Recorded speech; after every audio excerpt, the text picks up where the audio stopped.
Thank you. We are now recording. We are now live and recording. Right, it's a good job that we're friends, John. I mean, we go back 10 years, and this is our third club outing. Now, let's start. Not as many outings as we've had for Guinness, though, is it? No, this is true over the years. Right, now I'm supposed to be interviewing you at the beginning, and then you can interview me, and then we can get people to ask questions. So my first question is, what is digital marketing and how did you get involved? Because before that, you were a sales manager. So how come the transition?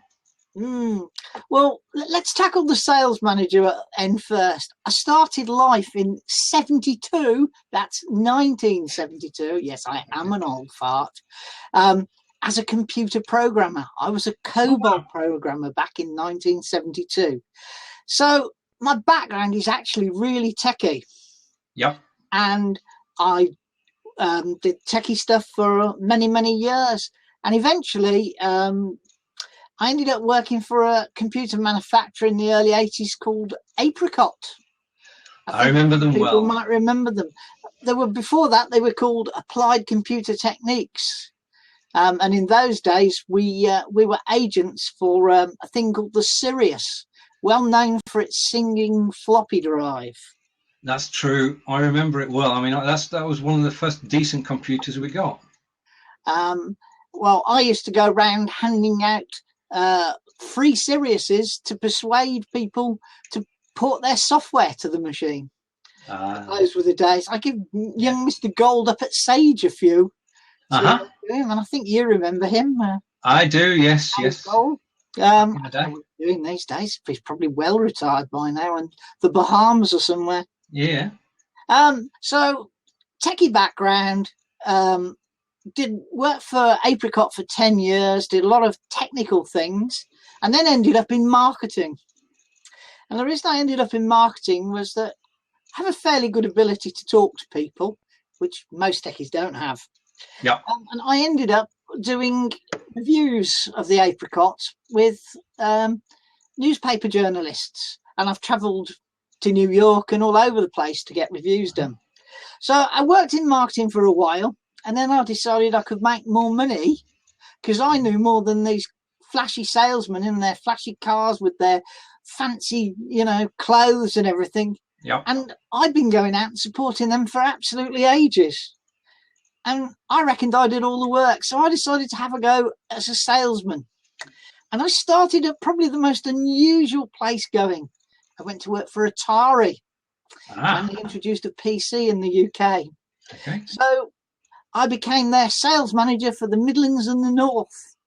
And the guy who looked after the South is can't think of his name now, but he's now EMEA manager for one of the world's largest manufacturers of laptops.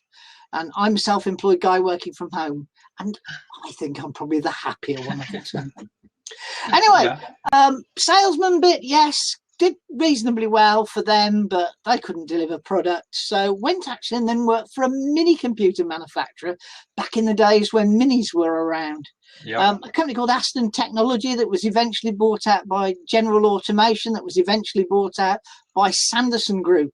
Anybody who remembers Sheffield Wednesday being sponsored them might, have seen them. Yeah, I can remember it, yeah. So Sheffield Wednesday. So went from doing that to being a salesman there, looking after some pretty big accounts, including the RAF, and worked with a third party to get a multi-million-pound deal with the RAF. I then moved into mainframe software as a salesman and did reasonably well at that, but never saw the kids. And we went on holiday, and my wife said to me, you're really fed up of never being at home, aren't you? Why don't you do what you said you're always going to do and go self-employed? So on the 10th of September, 1999, Think and Do was started. Okay. Still going. Yes. 17th year. It didn't start life as a digital marketing company or even a computer company. It started life teaching people mind mapping, which is a Yeah. a love, if you like, of mine, which I think you're aware of anyway. Yes. But there wasn't a big enough market for it. The only really good customer I got for it was Land Rover, because I live not far from the Land Rover gates, which helped. But they really went through so much ownership that ownership changes just wasn't true. So eventually I decided that I needed to leverage my experience, which was in marketing, sales and computers.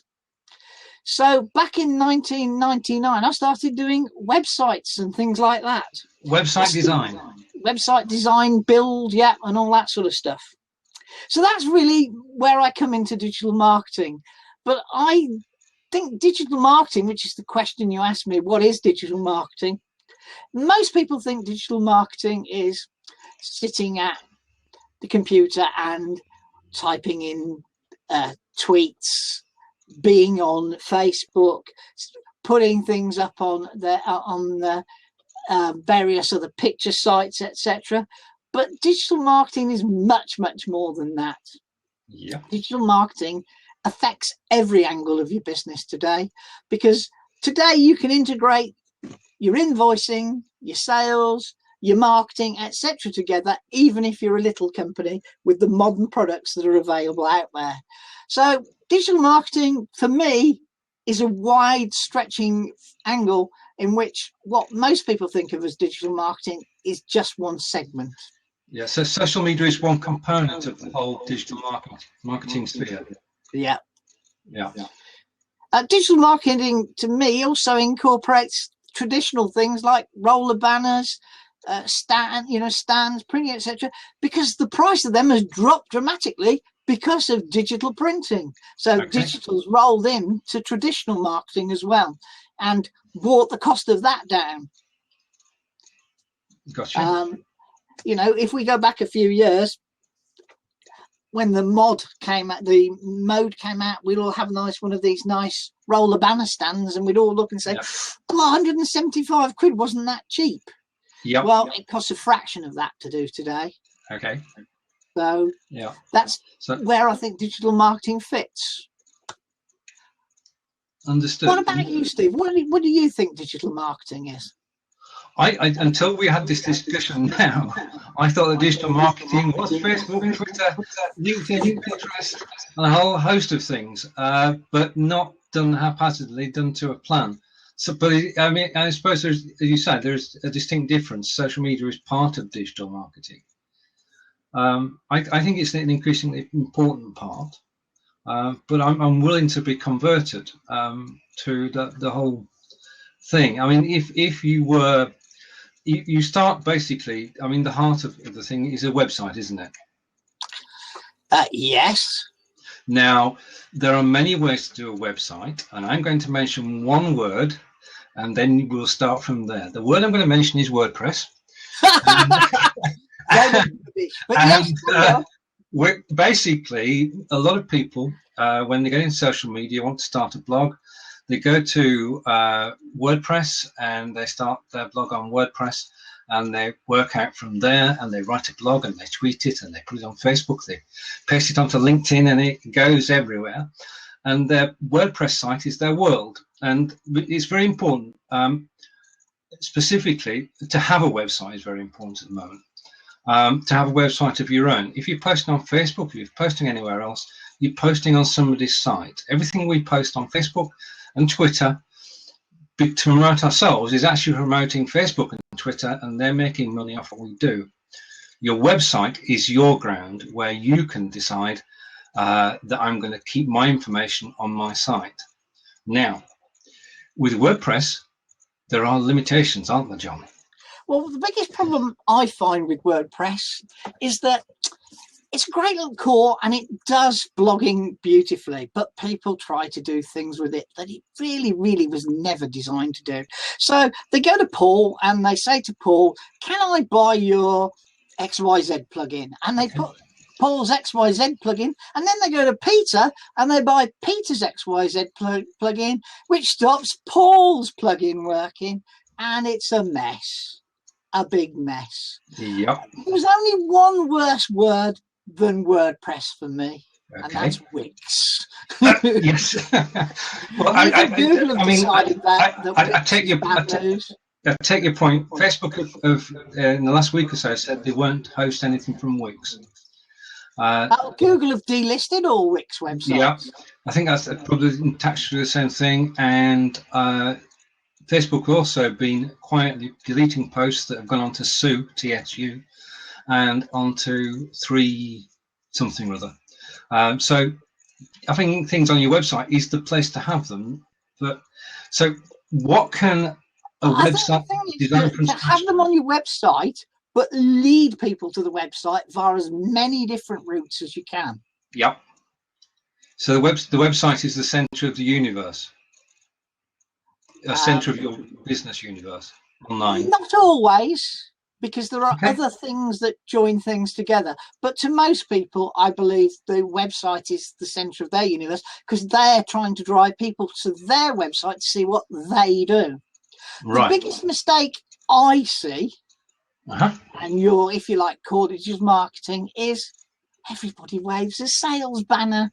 Yeah. Okay. I mean, this lotion, my snake oil is wonderful. Yes. And in fact, that's really not what people want. People want to build a relationship, listen to you, get some tips, get some great ideas, and then you can sell to them when you've got a relationship. And if you look at lots of people, it's just buy my cream at 99p. My cream's better than the 99p cream. Yeah. Yeah. Okay. I agree.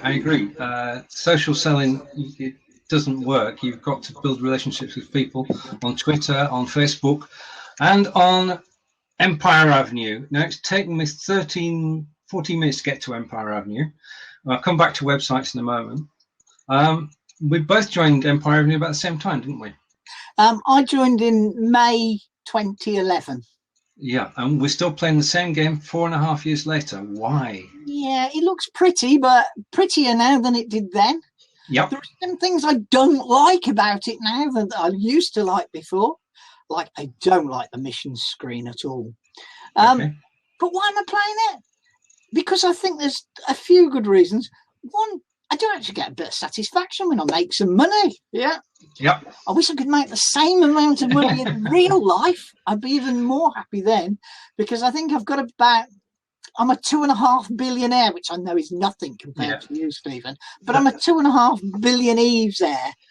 I enjoy playing it for a number of reasons, but one of the good reasons that has two faces to it is it forces you to think about how and what you're doing on your social media, and it also gives you a bit of a breakdown of what's succeeding in your social media, because there's a graph showing you how all the different elements of social media have contributed to your score. Yep. So it's tracking Facebook and Twitter and Instagram and LinkedIn, not LinkedIn now, but Pinterest. And you can, from the way that the graph goes, you want the graph to go steadily upwards. And that's one thing Empire Avenue will show you at zero cost. Your social metrics for nothing, really. Add to that the networking as well, because I was looking at prior to this session we have today, that you and I have got, over the last 10 years we've known each other and been on social media, we've got a lot of contacts. Now, a few hundred of those we can call friends, but you and I have 1,300 people who are contacts to both of us, which is quite amazing. And the thing is that a third of those come from Empire Avenue. Yeah, in other words, we've made friends in Canada, in America, in Australia, in fact, around the world through Empire Avenue, and got to know people. And there are some of those people that I speak to well and truly outside Empire Avenue, and I don't speak to them about business either. Right. Okay. There's a guy I can't say the word. There's a guy just outside Seattle in something or other Sound who grows dahlias. And what do I grow? Dahlias. And I would never have met him if it hadn't been for Empire Avenue. Yeah. And so we exchange notes on what grows well.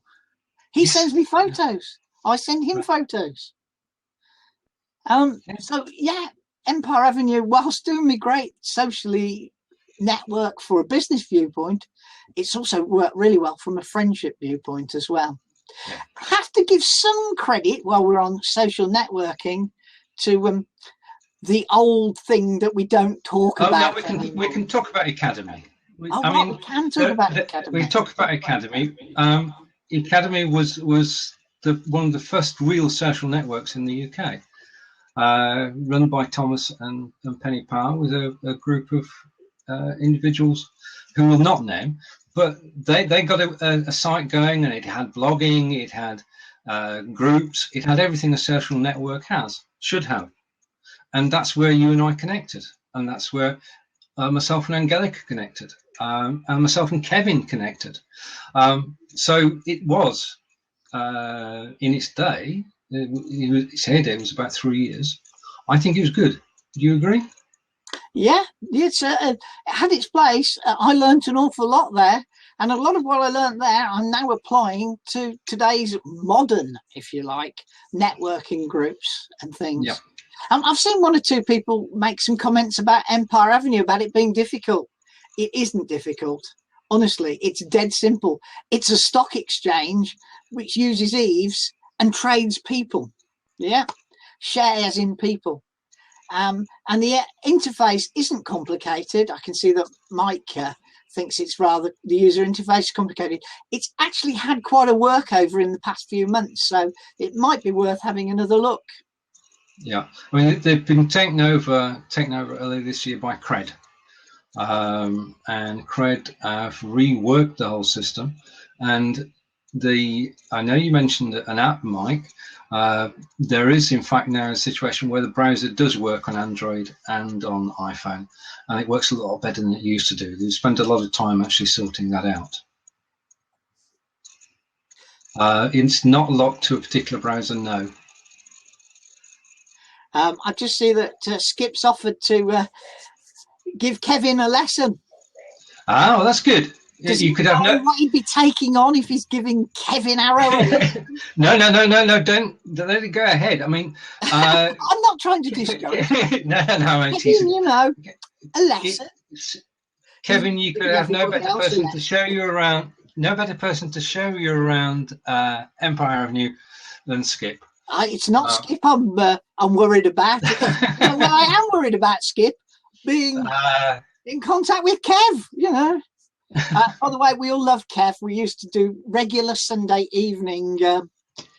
What do we call them? What are those funny things that Google organise? Hangouts. Hangouts, that's the word. That's the word that escaped.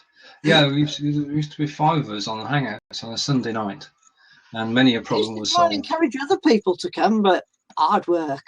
Oh yeah. I'm hoping that the Blabs works out to be a lot easier, because this is effectively our 3rd Blab together. Yeah, and I've done a couple of my own as well, although I haven't recorded them. Okay. But it's like anything, the technology is good, and it's still in beta and it's still growing. But if you look at the schedule for tonight, you'll find it's packed. It's jam-packed with shows. I mean, at the moment now, we have competition. Somebody's interviewing Mark Shaw, who we both know, and somebody's talking about, again, the best out of Periscope. So they've got probably a bigger audience than have. Not a better audience, but a bigger audience. Anybody wants to know Periscope, Kevin Arrow's your man. I agree entirely. Kevin is the man to talk to about Periscope. I'm not sure if he's writing a book on it, but you catch him on Periscope most days of the week, himself and Sarah, and can highly recommend it. He's got a dedicated site for Periscope now. I'm afraid I don't know the address, but hopefully Kevin will put the address into the message bar on the right. Yes, he will. I'm sure he will. Yeah, excellent. It's called perrystrategy.com. Thank you, Kevin. Yeah, so Blab is great take-up in the States, but if you look at the schedules in the UK of a morning, it's very quiet. So again, as with Google Hangouts, the UK is slow on the uptake of the thing, and the thing is, people are afraid of actually appearing on screen. Now, as you said about Empire Avenue earlier, it's easy once you've done it. Now, what I suggest that we do after this is that you and I get together and we run a weekly session where off the record, totally off the record, where people can just join us and practice. So nobody will see you. Well, almost nobody will see you, but you'll get a chance to come on and see what you look like on screen, see what you sound like, and it will give you a chance to get into using Blab for yourself. Blab is great for interviewing people. It's great for actually doing training, and it's great for discussions as well. And product demonstrations can work as well. Uh-huh. I'm currently organising to get a group together on Periscope that I wash my mouth out with soap and water on Blab. Yeah, okay. Of people interested in a particular vertical market and a particular product, and we're going to try and invite those guys. We tried to do this with Hangouts. Yeah. It was too complicated for the people, but because you can just log in here and it sorts everything out. Well, not always. I had to re-log in to get the sound working. Yeah. We think we might be able to succeed with a product update to a group of people on a regular basis. Oh, brilliant. That's a great idea. Yeah, so it has possibilities, doesn't it? And it is, as you said, despite hiccups at the beginning, it is easy to use. You don't need any extra equipment. You can use your PC camera and microphone, which is all I've got at the moment, and it works as soon as you log in. It's just brilliant. And the other thing we should point out at this stage is that this is British.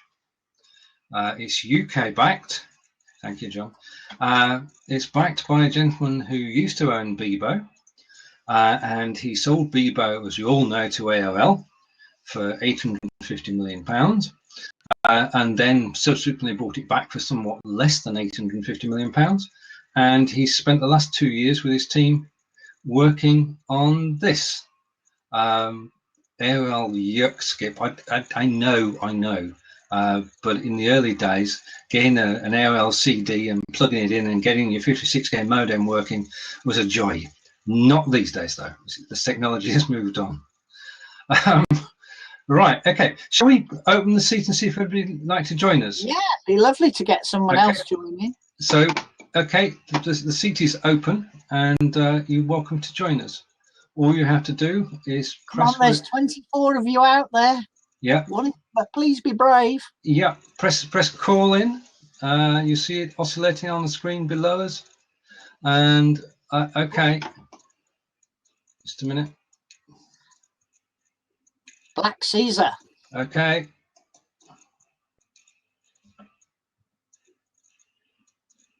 Hopefully we'll get a reasonable connection. Yeah, well, actually, Ikohaus on Empire Avenue, but my music self is here on Blab. Oh, wow. I've been designated the godfather of Blab. That's why I was missing on Empire Avenue for so long. I found Blab and I started doing artwork and my music and shows here on Blab. So I've been here for quite a while. It's quite interesting. I'm an old live streamer going back to the days of early Google Hangouts live stream and all the other iterations of live streaming technologies. But I found this one the most useful and the most interactive. And thanks on the sound quality, because like I was saying, from about 2008 or 9, I've been doing music radio shows on live stream, Google Hangouts, YouTube. So I just put the same equipment on Blab. And I learned a lot of this from I don't know if you guys know any of the guys from Tech and Coffee. They're on Google Hangouts. So I learned, Tech and Coffee is a pretty good tech group with thousands of users and followers on Google Plus. And they just told me the inexpensive kind of microphones and equipment that you need to do like a Google on-air hangout. Okay. And it's just so simple and easy, like you were saying, Stephen, that, I think this is definitely where the future is going. I agree with you. It takes it further than just meeting somebody and typing. You can actually see the person as they're speaking. You can see what they look like. You can see what their reaction is, and it makes it more personal. And the thing is that we're in totally different areas of the world. You're across in the USA. John is totally in a different area of the world. He's up in the Midlands in well, I'm near Birmingham. Near Birmingham, and I'm near to Stonehenge.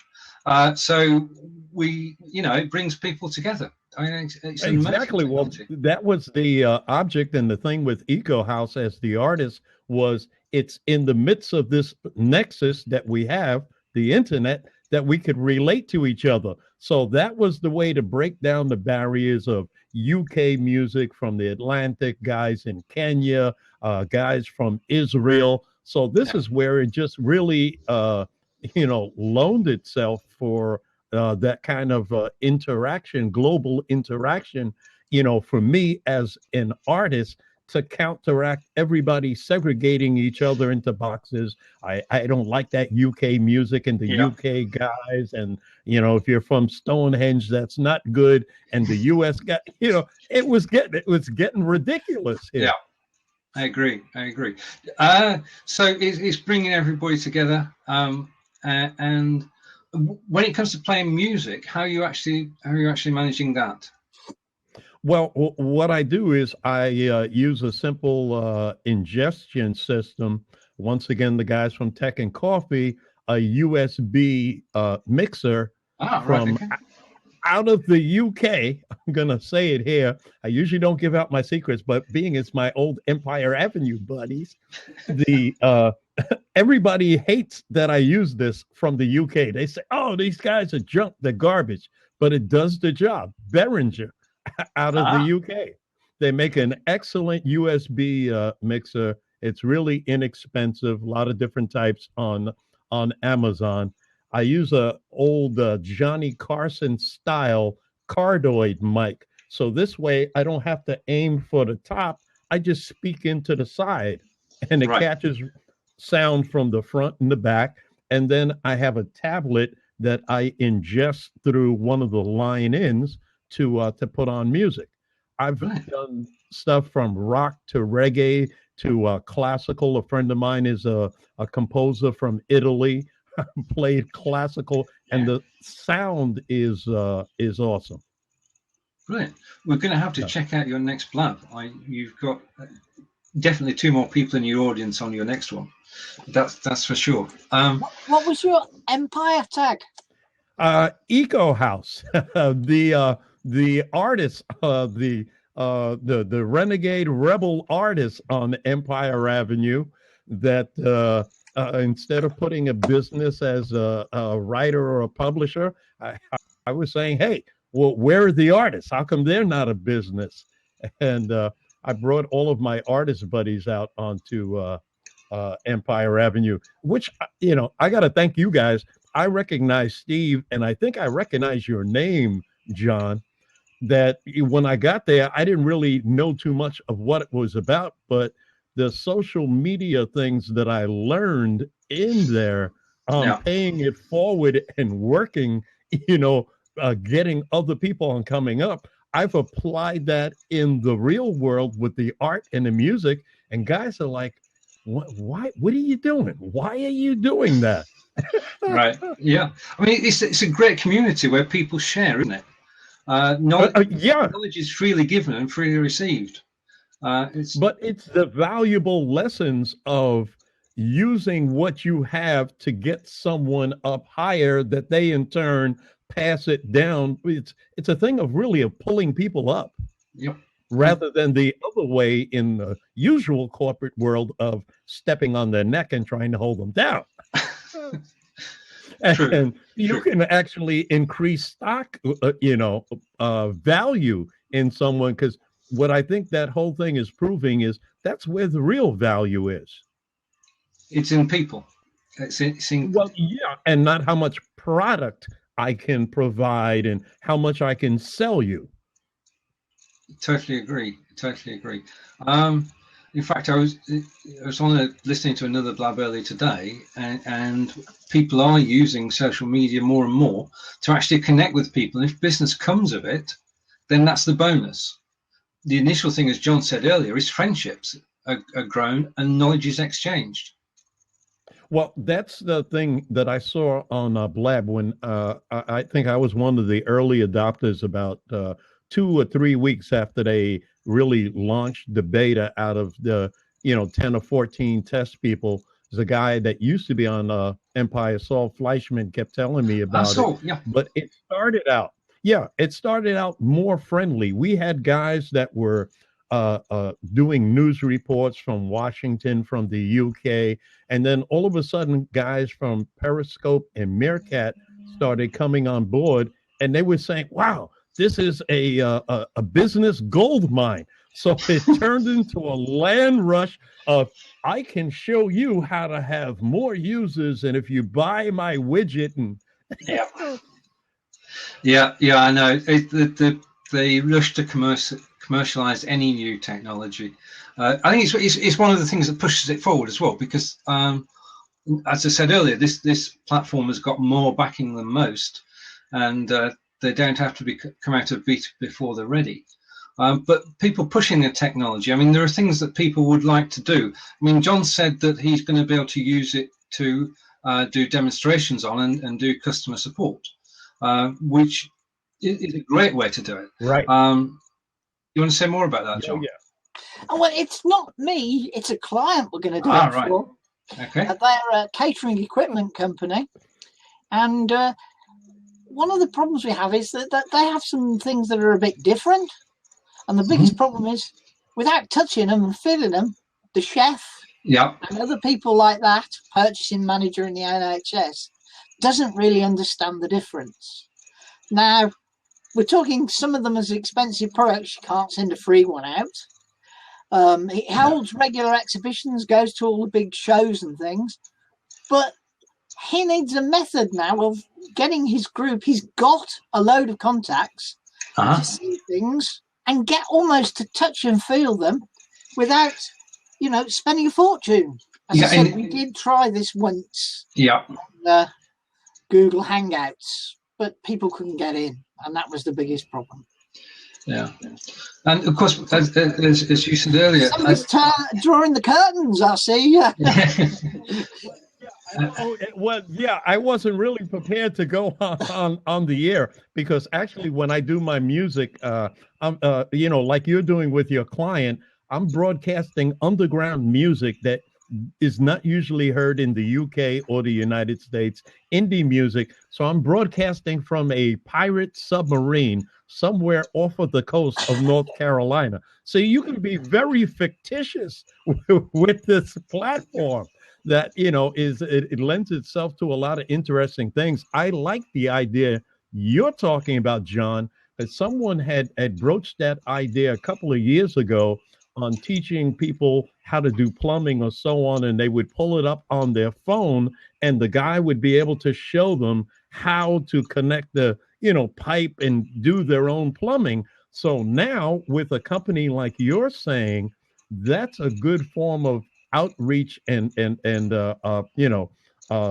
support system versus on Twitter, where you just have a room and so on in here, and you put together a time and say, hey, we're going to show you how to work this new vape smoking apparatus.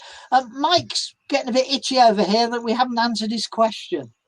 Okay. He wants to know if we could use a window to display a PC screen. Sorry, go on, you go ahead. Well, the answer at the moment is, as I understand it, is no. Well, you can. But people have been cheating and doing it by holding a camera to a screen. Is it available yet that you can actually show a screen, Steve? Oh, obviously you can. See, this keeps moving all the time. Right. Last time when I asked this question, the answer was you couldn't. XSplit, Manicam, what they're working on for the future is to have like a separate dedicated screen. Right now, John, if this was the workaround, you're working with your company, you would have Stephen as your guest co-host to operate the screen, or you can simply have a separate Twitter account then that you would bring in to operate your Okay. screen on. So you would have one camera for But you. But that's a I bit mean, if like you're working with him happens in your today company, with some of the God, what's the word I'm looking for? Where you all join in and watch it.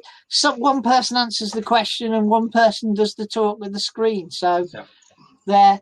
I actually watched a blab the other night where someone held the camera to a PC and it was dialed in with two different accounts and used the other PC while talking. Yeah. Just going to go. oh yeah, Just going back to Mike's question for a moment. There are 4 slots available. You can, using ManyCam, as was referred to a moment ago, you can bring ManyCam, and ManyCam can be not just a Twitter user who needs its own Twitter account, but then that can then bring up a live desktop. So there could be 3 of us sat here, and bottom right-hand corner would be the screen. But the problem with that is the size of the display. So you could fit the whole of the desktop into the bottom right-hand corner here, but whether it be legible or not is the question. And I think that is a hard decision for them to make, because at the moment we've got 4 up on the screen at any one time. It works beautifully. It's not so bad. It works on the phones as well.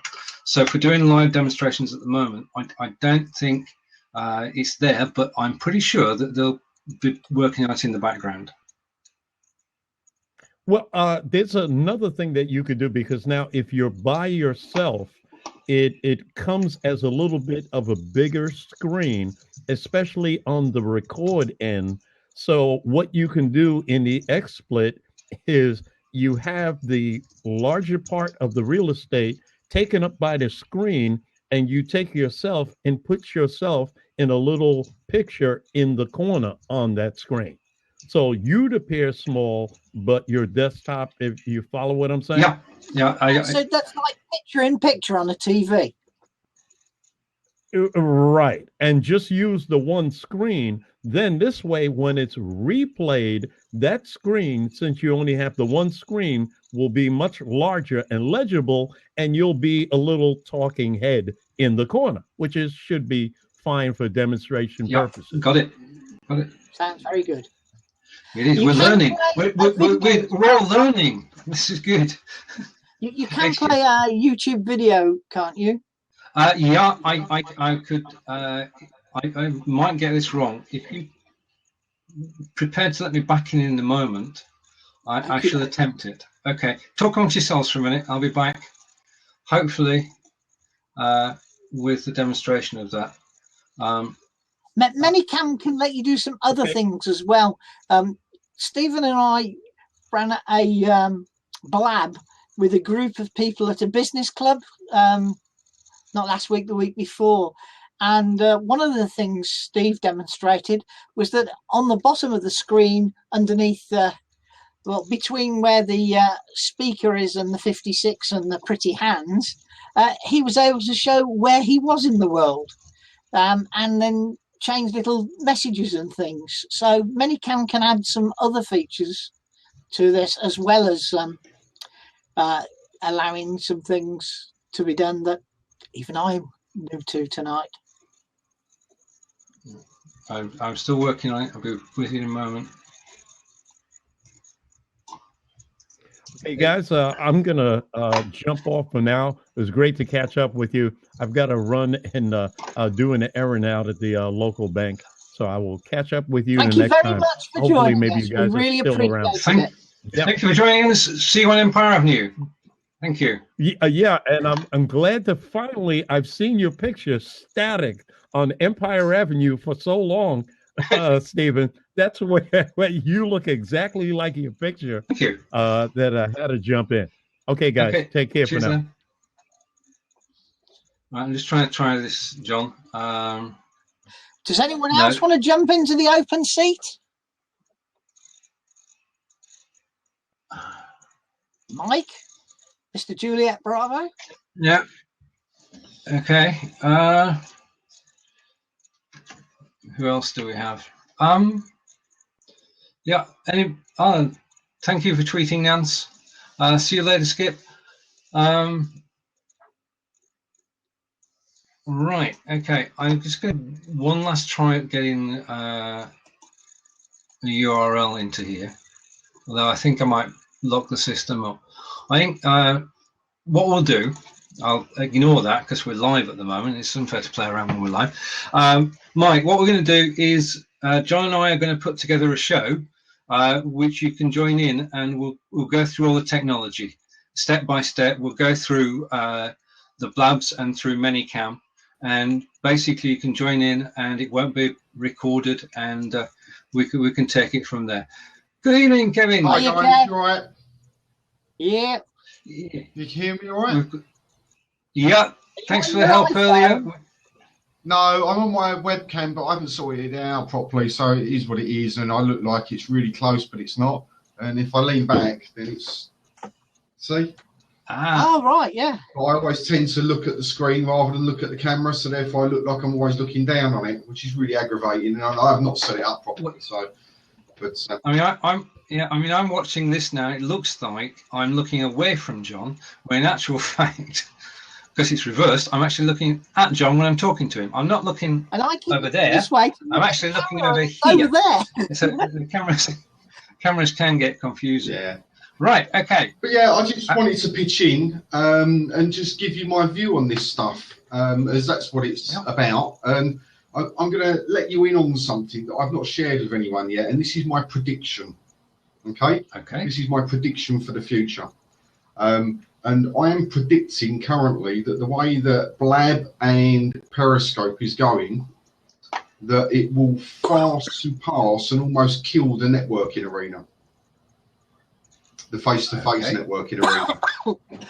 You mean like me going up for eggs and bacon at 7:40 in the morning? Correct. It's dead anyway. I can't do it anymore. But I think with the ability to sit here with 4 people on and chat and open rooms, shut seats and all of that stuff and that level of interaction, then I don't think you need to go out and meet people, because you can have 50 people in this room, 100, 200 people in here, and providing you get organised, why would you need to limit yourself to a geographical location where you physically have to go out, meet people, and physically come back again at an expense as well? That's right. It does it cuts out the expense. It cuts out the travel, because if you've got to go somewhere, you've got an hour there, an hour back for a 2-hour meeting. So it halves the time that it takes. I fully take your point. I think the other thing as well is that it means that you can have a guest who you might have invited once of a day to Chelmsford, and you've got to go to breakfast in Chelmsford to see them. Yeah. Whereas with Blab, you can invite that same guest, and he can do shows which can be seen globally. Absolutely. I mean, it's a no-brainer, isn't it? And the thing is as well that I'm finding on the Periscope platform, I mean, I get roughly 200 to 300 live viewers on each scope that I do now. Now, that's quite something. That's quite small in comparison to some of the other guys that have been on there, and I've only really been into it probably 6 weeks. So we got on there when it first launched, gave up on it because it was really clunky, like most of these things are when they're first launched. But the last 6 to 8 weeks, they've really upped their game, and then they're doing updates every couple of weeks with new features, more stable platform, and all of that. So it's the program itself is working better. But think about this, and this is what I don't get with a lot of people, and why they're not more on there, is how often would you be able to go into a room with 200 or 300 people that choose to listen to what you've got to say? Good point. There's not many occasions that would happen. If you get booked for a speaking gig, you might be booked as a series of speakers, and therefore I might not have come to hear you. Yeah? There are not many events I've ever been to where there's 200 or 300 people listening.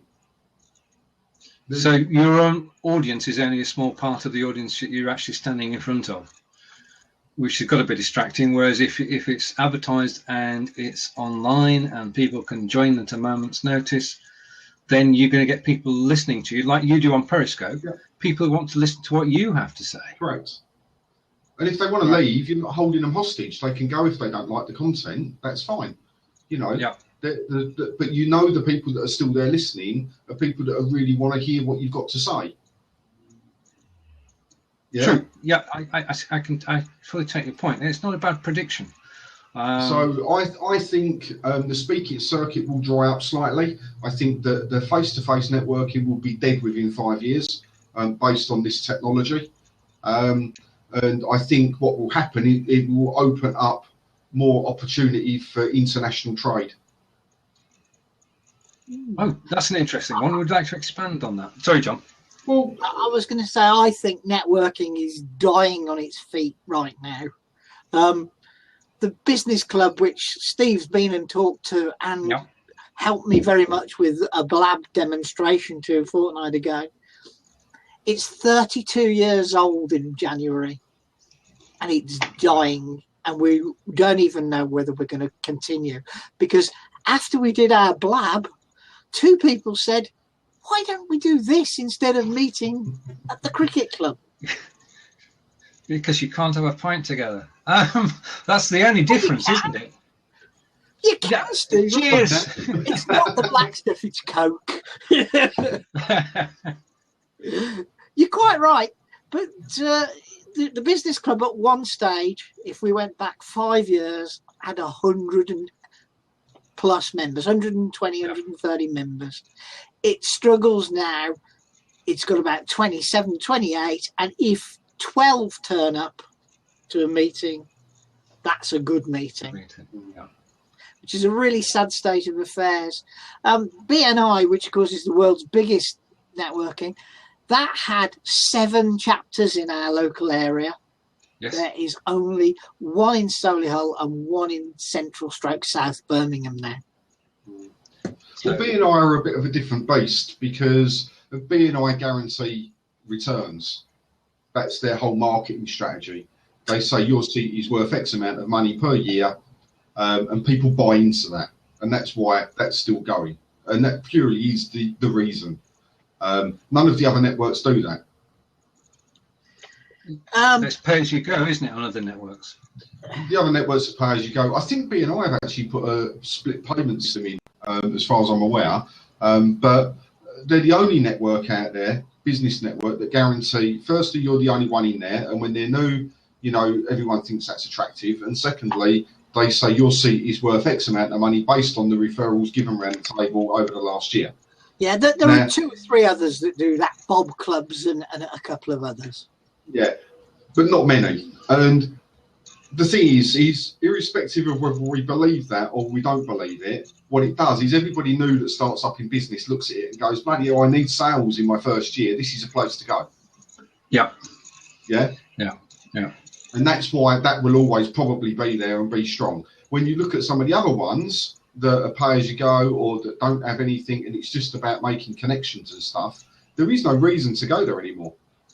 Well, because the problem there is that people make connections, they come back with a wad of these business cards. Business cards.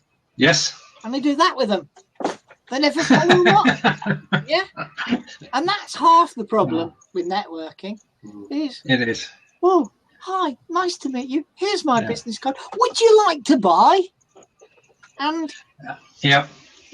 I'd say, going back to the thought that you have, Kevin, do you feel, I mean, obviously people have got to find out about online networking. They've got to find out about Blab. They've got to find out about Periscope. Where do you think that's going to take place? The finding out part. Is it going to be groups online? I mean, people are setting up groups anyway. So, for instance, if you go into Facebook and search for Periscope, you'll find 24 groups in there. Yeah, okay. That do the pass the cast stuff and all of that. You know, there's groups that help you if you're new. You know, Mark Shaw runs one, as you well know. Yes. You know, so there's a number of people out there doing it already. Now, bearing in mind that Periscope is owned by Twitter as well. True. Yes. I foresee that there being some advertising coming in through from Twitter to promote it at some point. Okay. Yeah, promoted tweets. Because it would make sense for them to promote their own product. Yeah. Just like they do, they promote an email out to people with accounts about the Twitter advertising. We've all seen those. I think they'll do that at some point with the Periscope when the platform is much more stable. And remember, it's still very young. It's only 6-7 months old. So it's not established yet. No. So I think that's how people will go. And I defy anybody that I've met that's in these current times in business that hasn't either got a Twitter account or a Facebook account. True. I mean, you start in business, you go into social media, then you get a Twitter and Facebook account. So that's your first steps. But even if you don't use them or believe in them, people get them just because they think that they should get them. So they will become, what happens then is then obviously you sign up with an email address, and then at some point you'll get an email saying, oh, hi, Twitter guy, blah, blah, blah. Oh, did you know that we've got Periscope as well? Are you on this? Yeah. And I think that's how it will become well known. And obviously with the live streaming at events as well. So at business events now, they're doing live streaming on Periscope with the speakers and all of that stuff. Now, there are, of course, dangers involved, and people are very naive so far on this platform. And it worries me greatly on some of them, how they behave. Because, now, think about this. If you're a business, okay, and you're sitting there and you're talking about anything, it doesn't really matter, right? But you've got the radio playing. Yeah. Okay, yeah. Do you have a license to have the radio playing? Because in effect, you're public broadcasting. That's true. So that's one complication for sure. I see so many people do it that go, right, I'm just putting this on, or I'm just playing a YouTube video, I'm just doing this. Yeah. And I think that the public licensing guys, especially in the UK, I know that they exist in the UK, I know they're in America, but slightly differently, will at some point come down hard on these scopers and go, right, you're doing it, pay up or stop it. That's right. I mean, it's like being a radio station, isn't it, if you use it that way? And you're not paying any royalties to anybody. No. Yeah. So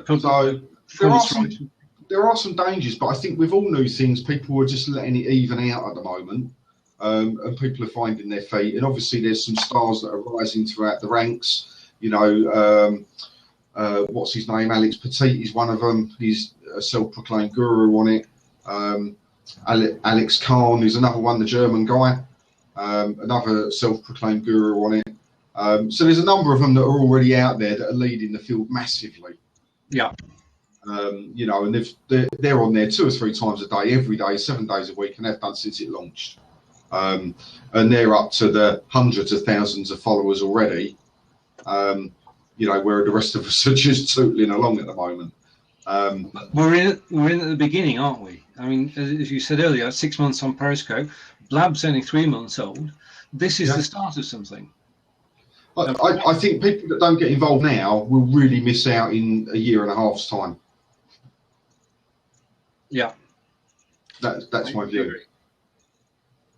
Like the age-old thing, what will happen is people will listen to the people that have the most followers because they believe that they've got the most worth. We all know that's a crock of nonsense. I nearly swore, but I'm not going to swear. No. However, the public, the new people in business and all of that will look at it and go, wow, this guy's been on Plaid for 300 days and it's only 340 days old and he's got 20,000 people following him. They must know what they're talking about. Yeah, I'm not going to say any names here, but I wouldn't. But we all know the person involved. Somebody has, within a very short space of time, got 1,800 followers. And the magic to doing that is he's followed 8,000 people. So if you look at the figure of how many followers you've got, I've got 1,800, which is a lot more than most people. But to do that, he or she, careful, has actually followed 8,000 people here on Blab. And I don't know. I mean, everybody you follow, as far as I'm concerned, should be somebody who is of interest to you, rather than just clicking an icon to. This applies follow. In all sorts of places, doesn't it? Because yeah. Over the last 4 months, I've actually been culling my Empire.Kred investments. Yeah. Okay. Yep. And getting rid of people who don't give me a return and investing more in people who do give me a return. Had some strange emails from a few people like, why did you get rid of me on Empire.Kred? And then say, well, if you look, you haven't been on since the 5th of April 2014. Yeah. And this game that people play of having loads and loads of people that they follow or invest in or buy into, it's a bit like those business cards.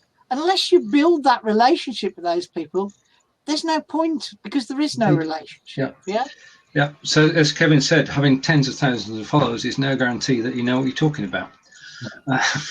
Having people interact with you is a better guarantee. And of course, you can always go onto Fiverr.com and go and buy 80,000 Twitter followers. You know, you could if you were foolish. I know people that have done that. We've all known each other for the last 10 years. I mean, it's unlikely that we learned common sense early on, and that's carrying us through now. We know. Just a moment. There's a question if you want to carry on. Yeah, so I just think it's interesting, and that will be my prediction, that these platforms, these live streaming platforms, I think that they accelerate the whole process of getting to know business people, because there's that interaction. There isn't the polished, pre-done video stuff that we see on YouTube and all of that, which all looks very great, but it's all very contrite and very organised. And with stuff like this, it's very much who you are. You can't hide. It is the true you, and that's why I love these platforms so much, because it really does, for me, wheedle out the fakes amongst the genuine people. You know, we all want to do business with the genuine people, of course we do. You know, and I think this just rapidly accelerates that whole process. It does. I think Cindy's just made a comment that if they're getting notice of what you're doing, they don't need necessarily to go to the site. Many people do lurk, and it's not a question. Lurk is a pejorative term that we don't like to use. But if you're a blogger and you write a blog, then the most valuable people to you are the people who read, not necessarily the people who comment. Is that fair? Or interaction is good, but you actually want eyes on your blog. And in order for that to happen, people have got to be passively networking. They're not commenting. They're not saying a word, but they are seeing what you post. I'll give you, for example, and this is a real life example that happened yesterday. As John said, I did a session 4 years ago now at the Solid Hill Business Club, which John runs, and it was about CRM. And it was about my version of CRM, which you probably remember, Kevin, called My Message Hub. And we did the session. Session went well, and after it, I took, as John has just done, a few business cards and walked away. I got an email yesterday from one of the guys who was there at that night 4 years ago, and he said, I've moved from Birmingham. I'm actually in Silicon Valley now. I'm working for a startup. Would you like to do a review of our software? Now, that's networking. That's getting to know people. I thought that was brilliant. So thank you, John. Thank you, Solid Hill Business Club. Yeah, and I don't remember who he is at all. Oh. You've got to be on LinkedIn. With that, the thing with that is, and what is such a great lesson to learn from that, is that you cannot bully people into buying stuff. Yep. They will only buy when they're ready to buy and the circumstances right. And that guy, when you met him, might have thought you were the bee's knees and he wanted it. Yeah. But he wasn't in the right place or the right company or the right time to buy it. Totally, yeah. And that's the key. And that's where everyone on the networking circuit, all these card pushers and all of that, get it wrong, because they expect you to buy on their time frame. Yeah. Not on the buyer's time frame, which often is very, very different. Well, the lead times on a lot of products are not hours, they're days, weeks and months, aren't they? Well, as for anyone to get involved with us is 18 months to 2 years. Right. Yeah. Yeah. So in that time, you've just got to consistently do what you're doing right. Yeah, absolutely. Yeah. And the thing is often when people want to come straight into stuff, we turn them away because they're not ready. Yeah. And therefore the service fails because they're not ready to accept the service. Well, I mean, the service in question is that for it to work, they have got to be ready to put some hours in. Because if they don't put the hours in and they don't get it right, then they're going to say, well, I did everything you told me.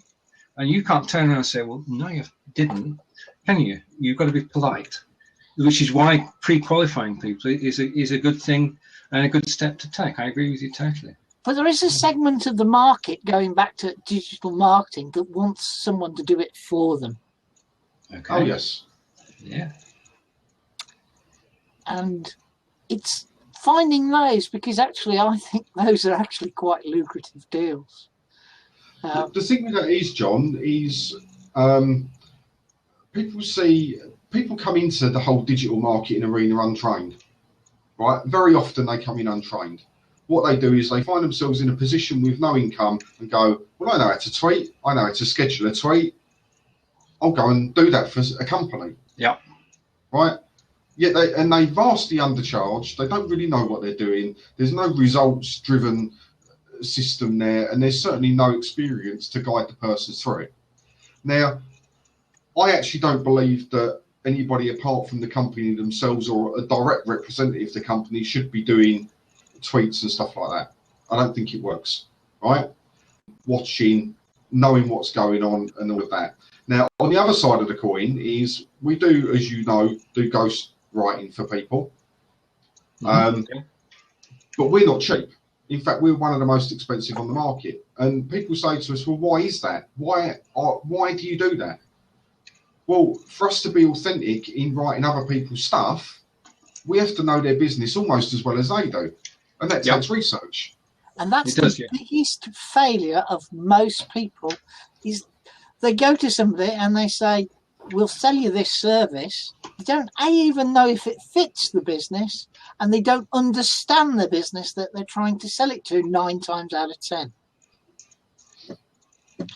So when I do services for people, part of my proposal is that there has to be a learning course 2 ways, if you like, not a course, but an interaction.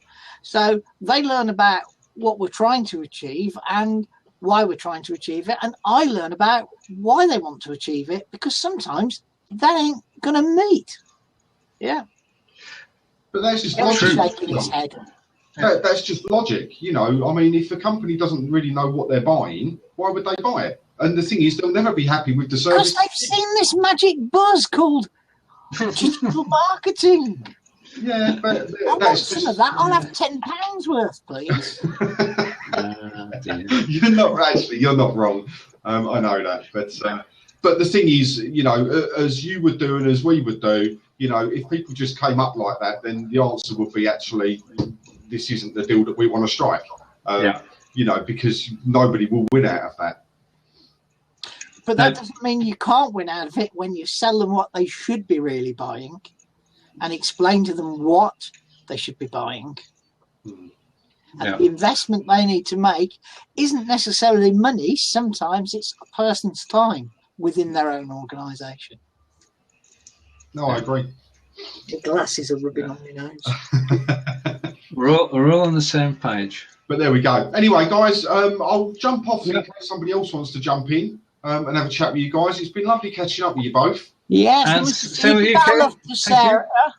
I will do. She's poorly at the moment. She's had a couple of days of being a little bit unwell. I've seen her on the thing. Yeah, she's been a bit quiet. I think it's just the bug that's going around and the change in the weather and stuff. But the New York wallpaper. And best wishes to you both and your family from Angelica and I hope she gets well soon. Yeah, thanks, guys, and enjoying the show. So carry on, and I'll let someone else hop in. Okay, thank you, Kevin, and good night. Cheers, Kev. Now, you and I can natter forever. We know we can. I mean, we're going to get the Guinness out and have a few pints. Anybody else got any questions they'd like to ask? Either they're face to face on the thing, or by sending us a message. Hello. Does anybody love us enough to want to? No, I think we're going to have to start running our training sessions, John, and get people used to being on camera. Yeah, because we're friendly guys and we know how all this works. Thank you, Skip. So yeah, I mean, if we call it a wrap for now, and can you press pause recording? I'll press pause recording. We're going to say good night now.